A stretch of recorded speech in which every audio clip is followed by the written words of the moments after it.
हम इसमें हम देखेंगे क्लास के अंदर, कॉमर्स क्लास के अंदर ट्रेनिंग एंड डेवलपमेंट। ठीक है, सबसे पहले हम देखेंगे meaning of a training. Training का मतलब क्या होता है कि एम्प्लॉय की जो स्किल्स है, जो परफॉर्मेंस है, जो ऑलरेडी वो कर चुका है, उसके अंदर अच्छे तरीके से और बहुत सही तरीके से वो कैंडिडेट कर पाए, उसको अपन ट्रेनिंग कहते हैं। ठीक है, ट्रेनिंग मतलब उसको एक्सपर्ट मैनर में उसको कन्वर्ट करना। ऑलरेडी जो उनको वर्क आता है बट वो बहुत ही अच्छे एफिशिएंसी तरीके से कर पाए, उसको हम ट्रेनिंग कहते हैं।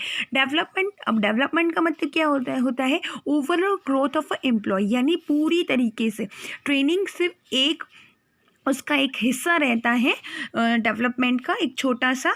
ठीक है, पर उसमें क्या होता है डेवलपमेंट, यानी कि पूरा का पूरा एम्प्लॉय का ग्रोथ हो जाए। इसका एग्जांपल दिया गया, if accountant is sent to learn a new software for accounting to prepare the books of account more fast and accurate, this is called a training. इसको हम क्या कहते हैं कि अगर हम उसको नया सॉफ्टवेयर सिखाने के लिए हम सेंड कर रहे हैं किसी अकाउंटेंट को, तो हम उसको क्या कहते हैं, training. This is called training.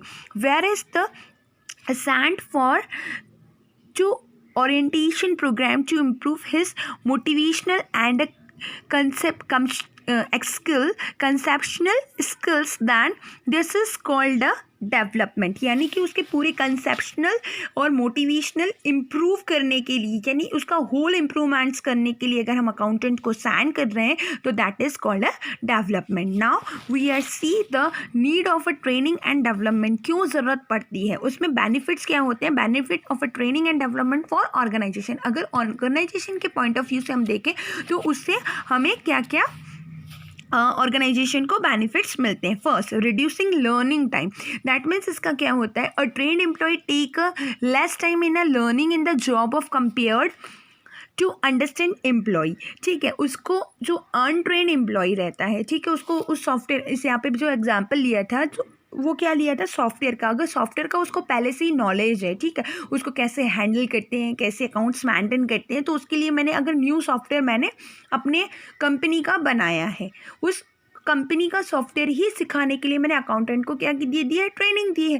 तो अगर वो ट्रेंड है तो वो टाइम कितना कम लगाएगा, क्योंकि उसके मन में और उसके दिमाग में कन्फ्यूज़न बहुत कम रहेंगे, तो कम टाइमिंग में करेगा। अगर वो अनट्रेंड है, उसके बारे में, उस सॉफ्टवेयर के बारे में उसको पता ही नहीं, कैसे उससे डील किया जाता है, कैसे उसको चलाया जाता है, कौन सी कीज़ मुझे दबानी पड़ती है और किस रास्ते से मैं अकाउंट्स और लेजर्स क्रिएट कर सकती हूँ, ठीक है, तो उस अकाउंटेंट को अनट्रेंड बोला जाएगा, मतलब ट्रेनिंग नहीं मिली है। तो वो क्या करेगा, टाइम वेस्ट करेगा उन सारी चीज़ों को सीखने और समझने के लिए।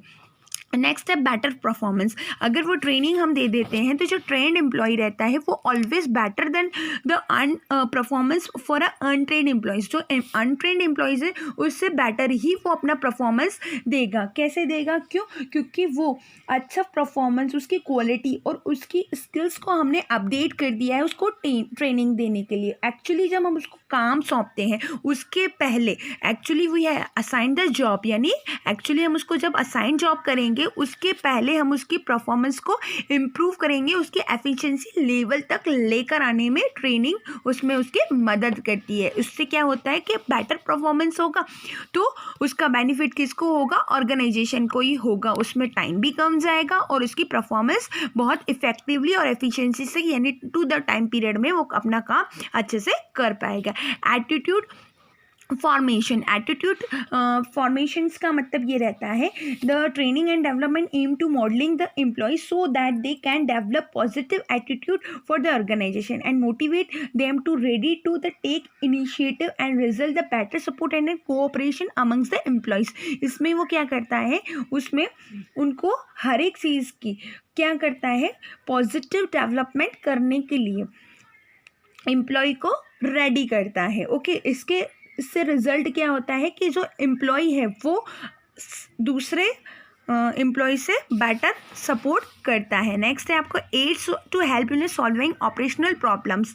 इसका मतलब क्या होता है कि जब भी कोई भी एक्टिविटी ऑर्गेनाइजेशन के अंदर की जाती है, ठीक है, तो सम ऐसी प्रॉब्लम्स क्रिएट होती है जिससे हम वेस्टेज ऑफ सोर्सेज होता है, डिससेटिस्फेक्शन ऑफ एम्प्लॉयज़ होता है, लैक ऑफ टीम वर्क होता है। तो इन सारी चीज़ों को क्या करता है, सुपीरियर जो लेवल होता है वो ऑलरेडी इन चीज़ों को ट्रेनिंग ले लेता है कि हम इसको कैसे रिमूव कर सकते हैं, कैसे इनको टैकल कर सकते हैं। तो ऑलरेडी जो ट्रेंड सुपीरियर्स होता है अपने सबऑर्डिनेट को रिलेशनशिप अपना अच्छा बनाता है, यानी जो मेन पावर है एम्प्लॉय के साथ अपने रिलेशनशिप को अच्छा बनाता है। ऑलरेडी उनको पता है कि कैसे हमको इन चीज़ों को रिमूव करना है, उसकी वो ट्रेनिंग लेकर आ सकता है।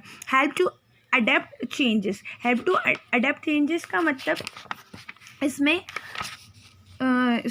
मैनेजिंग मेन पावर नीड, इसमें क्या होता है, some organisation have a specialised technique of a production and ready to staff to not available. In fact case of organisation hire untrained people or train them to required skill according to their organisation need. कई बार क्या होता है कि अगर trend व्यक्ति भी आता है तो वो उस ऑर्गेनाइजेशन के अकॉर्डिंग क्या नहीं होता है, मैनेज नहीं कर पाता है, ठीक है। तो भी जो अनट्रेंड और ट्रेंड व्यक्ति होता है उनको भी हमको अपने ऑर्गेनाइजेशन के काम करने की ट्रेनिंग देनी ज़रूरी रहती है। उसके अलावा ट्रेनिंग, जैसे ही एम्प्लॉय ट्रेनिंग ले लेता है तो वो जो एनवायरनमेंट के अंदर उसके चेंजेस मिलते हैं, जो ऑलरेडी किसी और ऑर्गेनाइजेशन में काम करके आया है, तो उसका जो एनवायरनमेंट है उसका एनवायरनमेंट अलग होता है और दूसरे ऑर्गेनाइजेशन के एनवायरनमेंट्स जो रहते हैं वो अलग होते हैं। तो उसको अडेप्ट करने में बहुत ही उनका हेल्प आउट हो जाता है। नेक्स्ट है आपका benefits according to employ. Employ को क्या बेनिफिट्स होता है, उसका एक करियर ऑप्शन, यानी कि बेटर करियर ऑप्शंस मिलते हैं। क्यों? क्योंकि उनको स्किल और नॉलेज ट्रेनिंग के ज़रिए उसको मिलती जाती है और वो बेटर स्किल्स कर लेते हैं। अर्न मोर, उसका अगर परफॉर्मेंस अच्छा होगा तो वो अर्न मोर कर पाएगा। क्यों? अगर उसका परफॉर्मेंस अच्छा होगा तो ऑर्गेनाइजेशन अच्छा काम करेगी और उसको फ़ायदा होगा, और अगर उसको फ़ायदा, ऑर्गेनाइजेशन को फ़ायदा होगा तो नेचुरली वो सैलरीज में इंक्रीजिंग में कोई भी कोताही नहीं बढ़ती है।